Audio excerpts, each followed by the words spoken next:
Bismillah, Alhamdulillah, wassalatu wassalamu ala Rasulillah. This is chapter 11, sequences and series and power series. Section 11.1 is about sequences.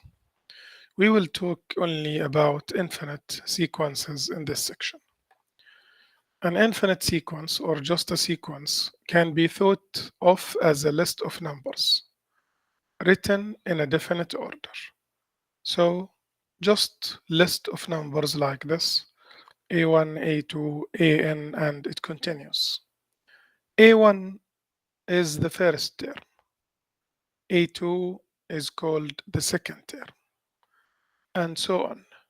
AN is the nth term. So if I ask you what is the term after AN, it would be AN plus 1, and then AN plus 2, and so on, up to infinity. It is an infinite sequence. For example, this sequence, the nth term here is 1 over 2 to the power n. The terms of the sequence, if you replace n by 1, you have 1 over 2. This is the first term. If you put n2, you get 1 over 4, 1 over 8, 1 over 2 to the power 4, 16. So this is the sequence, list of numbers. We denote the sequence by this symbol. We say AN in parentheses like this, or we can write it like this, or we can say that n starts from 1 to infinity. N, when we put n1, we get A1. And remember, A1 is the first term. So unless otherwise stated, we assume that n always starts at 1. Another example, this sequence, and pay attention, this sequence starts from 2. So the first term of this sequence would be when n is 2. So 2 over 3 is the first term. The second term would be when n is 3. Then when n is 4, and so on. So list of numbers. AN is n over n plus 1. That's the nth term. Infinite sequence. This sequence, the first term is square root of 3. If I say n, AN, if n is 1, I get A1, the first term. And the first term here is square root of 3. If n is 2, I get the second term, A2, which is square root of 4. If n is 3, I get the third term, which is square root of 5, A3. So do you see a relation between 1, 2, 3, 3, 4, 5? Yeah, we are just adding 2. So I can say that AN here, the nth term of this sequence, is square root of n plus 2, because we are adding 2 to n inside the square root. So 3 is 1 plus 2, 4 is 2 plus 2, 5 is 3 plus 2 inside the square root. For this sequence, negative 1 to the power n, if you put n 0, negative 1 to the power n would be positive. Notice that this sequence starts from 0. So positive, 0, so I have 1. 3 to the power 0 is 1. So the first term of this sequence, when n is 0, and it is 1. If n is 1, negative 1 to the power 1 is negative. 1 plus 1 is 2. 3 to the power 1 is 3. So this is the second term. The third term, when n, this is when n is 0, when n is 1, now when n is 2. Negative 1 to the power 2 is positive. 2 plus 1 is 3. 3 to the power 2 is 9, and so on. You will notice that this sequence, positive, negative, positive, negative, the signs, the signs of the numbers inside this sequence are alternative because of the existence of this negative 1 to the power n. When n is even, this would be positive. When n is odd, it would be negative. So the signs would be positive, negative, positive, negative. Of course, an here is negative 1 to the power n times n plus 1 over 3 to the power n. These are some exercises. List the first 5 terms of the sequence. Well, it is easy. You can find a1, the first term, replacing n by 1. So you will have negative 2 to the power 1 over 1 plus 1, that's 2 factorial. And the definition of the factorial, n factorial, is n times n minus 1 times n minus 2 up to 3 to 1. So for example, 5 factorial is 5 times 4 times 3 times 2 times 1. So 2 factorial is 2 times 1, which is 2. So negative 2 over 2 is negative 1. A2 would be negative 2 to the power 2, which is 4, over 2 plus 1, which is 3 factorial. And 3 factorial is 3 times 2 times 1, which is 6. So the second term is 2 over 3. So the first term is negative 1. The second term is 2 over 3. And I'm sure that you can continue and find the other 3 terms. So to answer the question, look to this kind of sequences. Here, a1 is 1. an plus 1 is 2 times an plus 1. We have the nth term an. And what is the term after the nth term? It is an plus 1. So here this sequence, a1 is given, the first term is given. But to find the second term, which is a2, you need to multiply the term before, which is a1, plus 1. So that's the definition. an plus 1 is 2 times an before an plus 1. So if this is the 7th term, this is the 6th term. So the second term is 2 times the first term plus 1. And the first term is 1. So 2 times 1 plus 1 is 3. So the second term is 3. Now the third term, a3, by this definition, is 2 times a2, the term before, plus 1. And a2 is 3. So 2 times 3 is 6 plus 1, 7. a4 is 2 times the term before, which is a3, plus 1. So this part of the definition enables you to find all the other terms of the sequence. a1 is given, and then you can find all the other terms using this definition.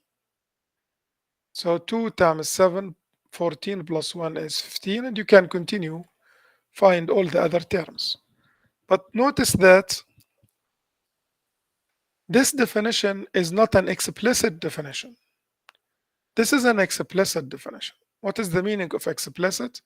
It means if I want to find the 10th term, a10, I just replace n by 10. 11 factorial. So I get the 10th term. But here, I cannot get the 10th term directly. The 10th term is defined with respect to the 9th term, the term before. So to find the 10th term, I have to know the 9th term. This way of defining a sequence is called recursive definition. So a recursive definition of a sequence would be like this. So we have known two kinds of definitions. We can define the sequence like this, recursively, or explicitly like this.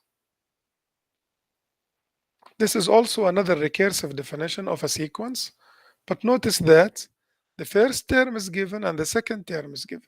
Two terms are given. Why? Because an plus 1 is defined using an, the term before it, and even the term before an. So I need two terms to find an plus 1. So for example, I have a1, a2. To find a3, I need the term before this, which is a2, minus the term before a2, which is a1. So a3 is a2 minus a1, and a2 is 1, and a1 is 2, so a3 is negative 1. a4 would be, according to this definition, it is the term before a4, which is a3 minus a2. a3 is negative 1, a2 is 1, so it is negative 2, and so on. a5, for example, is a4 minus a3, and you can find all the other terms of the sequence. Find the formula for the general term of an. To find the formula for an, when I have the sequence, it would be nice, or it would help you, if you make a comparison between n and an, as we did in a previous example. So if n is 1, I have the first term, and the first term is 3 over 5. If n is 2, I have the second term, which is negative 4 over 25. If n is 3, I have the third term, which is 5 over 125, and so on. Okay. And now you try to write an from the comparison between an and n. So first, notice that I have positive, the signs positive, negative, positive, negative. So the signs are alternating. This means that I have negative 1 to the power, to some power. Let us say to the power n. If I start from 1, if I put in 1, then negative 1 to the power 1 would be negative. But the first term is positive 3 over 5. So I have to write it n plus 1 or n minus 1. So now if n is 1, negative 1 to the power 2 would be 1. Good. So negative 1 to the power n plus 1 will take care of the alternating signs. Now I have a fraction. Look to the numerator. 1, you have 3. 2, you have 4. 3, I have 5. 4, I have 6. So what's happening? I am adding what? I am adding 2. So when I have n, I will add 2 to n, and the numerator would be n plus 2. So if n is 4, an would be 6. Good. So I understand the numerator, how to find the numerator. Now look to the denominator. I have here 5 to the power 1. What is 25? It's 5 to the power 2. And this is 5 to the power 3. Now 1, I have 5 to the power 1. In 2, 5 to the power 2. In 3, an 5 to the power 3. So if I use n instead of 3, an would be 5 to the power n. So that's the definition of the sequence. And you can check your answer, put in 1 and find the first term. So if n is 1, it would be negative 1 to the power 2, which is positive. 1 plus 2 is 3. 5 to the power 1 is 5. The first term is 3 over 5. You can keep on, find the second and the third term, and make sure that your answer is correct. So this is how we uh, write the general term an if we have the sequence. Some exercises: find a formula for the general term an of the sequence, assuming that the pattern of the first few terms continues. So I will do the same. I will use the same method always. N and an. If n is 1, an is 4. If n is 2, the second term is negative 1. If n is 3, the third term is 1 over 4. If n is 4, the fourth term is negative 1 over 16, and so on.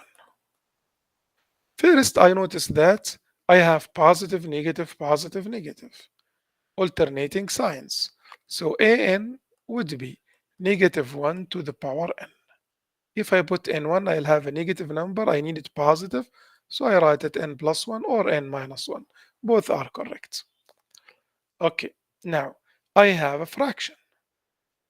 Let me look to the numerators. Well, it seems that all the numerators are 1, 1, 1, 1, 1. Well, the negative, forget about the negative, we took care of it. But the 1, I can write it 1 over 1. So I still have 1 in the numerator. But what about 4? Can I write it 1 over something? Yeah, I can write it 1 over 4 to the power negative 1. 1 over 4 to the power negative 1 would be 4. So I can see that the numerator is always 1. But the denominator, I have here 4 to the power negative 1. I have here 4 to the power 1. 16 is 4 to the power 2. 64 is 4 to the power 3. What about the 1? Can I write it 4 to some power? The answer is yes. I can write it 4 to the power 0. So now let us compare n and an. When n is 1, I have 4 to the power negative 1. When n is 2, I have 4 to the power 0. When n is 3, I have 4 to the power 1. What is happening? What's the relation between 3 and 1? I'm subtracting 2. So if I have n, I will have in the denominator 4 to the power n minus 2. So if n is 1, 1 minus 2 would be negative 1. If n is 2, 2 minus 2 would be 0. So this is the required sequence. And again, you can check your answer, replace n by 1, make sure that the answer would be 4, and so on. Another question. Well, again, I have plus, minus, but I start here from minus. So n would be negative 1 to the power n this time, because if I replace n by 1, I get negative 1. And again, I have a fraction, n, an. If n is 1, I have negative 3. If n is 2, I have 2. If n is 3, I have negative 4 over 3. If n is 4, I have 8 over 9. If n is 5, I have negative 16 over 27. Well, the negative, positive, the signs, we took care of it. Now let us look to the numerators. What do we have? We have here 4 and here 8. Well, what is 8? And what is 16? Okay. And here I have 2, and I can consider 2 as 2 over 1. I can write it 2 over 1. So I have in the numerator 2, 4, 8, 16. It seems that I'm multiplying by 2. So 2 times 2 is 4, times 2 is 8, times 2 is 16. And here, the negative 3, can I write it as a fraction? Forget about the negative is there. The 3, again, I can write it 1 over 3 to the power negative 1. So look to the numerators. The numerators are 1, 2, 4, 8, 16. So if it is 1, I have 1. If it is 2, 2 to the power 1. If it is a 3, 2 square. Okay, so let me say the 1 is 2 to the power 0. This may be better. So if I have 1, if n is 1, 2 to the power 0. If n is 2, 2 to the power 1. If n is 3, 2 to the power 2. If n is 4, 2 to the power 3. So it seems that it is 2 to the power n minus 1. So if n is 4, I'll have 2 to the power 4 minus 1, 2 to the power 3, which is 8. Okay, so I understood what's happening in the numerator. What about the denominator? This is 3 to the power negative 1. This is 3 to the power 1, 3 to the power 2, 3 to the power 3, and 1 I can write it 3 to the power 0. So here 3 to some power, okay? 1, negative 1, 2, 0, 3, 1. I'm subtracting 2. So this is the definition of the sequence, and you can replace n by 1 and make sure you will get negative 3 and so on. If you look to this sequence, 5, 8, 11, 14, 17, you notice that the difference between each one and the previous one is 3. So we are just adding 3. 3 plus 5, 8 plus 3 plus 8, 11, and so on. So I'm not going to use my method here, NaN, but I can define this sequence recursively if I like. So I can say that A1 is 5, the first term is 5. And to obtain the term an, okay, you find an minus 1 and you add 3 to it. So every term is the previous term plus 3. I can write it an minus 1 or an plus 1 equals an plus 3. It will work. Both will work. Let me write it. And it doesn't matter. Both are correct. Okay. So I can just write it an plus 1 equals an plus 3. So A1 is 5, A2 would be A1 plus 3, so it would be 8. A3 would be A2 plus 3, and so on. So this is a definition. If I want to find AN, okay, the nth term, well, it always starts, the first term is 5, and I am adding 3 after that. So 3 times what? I am adding 3. So when n is 1, I don't want to add anything. It's just 5. When n is 2, I want to add 1 multiple of 3, 1, 3. If n is 3, I want to add 2 of 3. If n is 4, I want to add 3 of 3. So if n is n, I want to add n minus 1 of 3. So if n is 1, this would be 1 minus 1, 0. I'll have 5. If n is 2, 2 minus 1, 1 times 3, 3 plus 5, 8. So this is another definition. This is called an arithmetic sequence, and we will talk about it later. Here, I can use the method which we know, which we saw. I solved many questions using it. Okay, n1, I have 1 over 2. N2, I have 4 over 3 with a negative sign. N3, I have 9 over 4, and so on. I have positive, negative, positive. So negative, there is negative 1 to the power n plus 1 because the first term should be positive. Look to the numerators. 1, 1, 2, 2 to the power 2. 3, 3 to the power 2. 4, is it 4 to the power 2? Yeah, 16. 4 to the power 2. So what is the numerator? N to the power 2. This n, I raise it to the power 2. n, the values of n, I raise it to the power 2. What about the denominator? The denominator is 2, 3, 4, 5. If n is 1, it is 2. If n is 2, denominator is 3. If n is 3, denominator is 4. What's happening? I am adding 1. So this would be the definition of the sequence. I'll stop here and I'll continue in another video.